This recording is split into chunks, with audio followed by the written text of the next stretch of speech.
வணக்கம். நாம் இந்த பதிவில் எதை பற்றி பார்க்க போகிறோம் அப்படின்னா, சிறுநீரக கல் வெளியேற நம்ம என்ன செய்யணும் அப்படிங்கிறத பற்றி தான் நாம் இந்த பதிவில் பார்க்க போகிறோம். அதாவது சிறுநீரக கல் வெளியேறணும் அப்படின்னா, பீன்ஸ் எடுத்து அதில் உள்ள விதையெல்லாம் நீக்கிட்டு அதை தண்ணியில் போட்டு நல்லா கொதிக்க வச்சு கொதித்து நல்லா வந்ததுக்கப்புறம் அதை நல்லா ஆற வச்சு அதை மிக்சியில் போட்டு நல்லா அரைச்சி அதை குடிக்கணும்.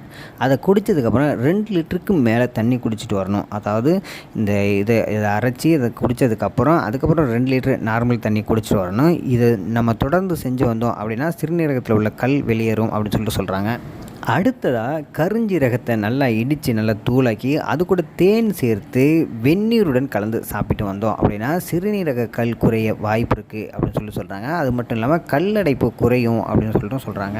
அடுத்த மெத்தட் என்ன சொல்கிறாங்க அப்படின்னா, வாழைத்தண்டை எடுத்து அதோட சாறு பிழிஞ்சு எடுத்துக்கிட்டு அந்த சாறை லைட்டாக சுட வச்சு பின்னர் நம்ம அந்த சாறை குடித்து வந்தோம் அப்படின்னா சிறுநீரக கல் மற்றும் சிறுநீரக சம்மந்தமான பிரச்சனைகள் தீரும் அப்படின்னு சொல்கிறாங்க.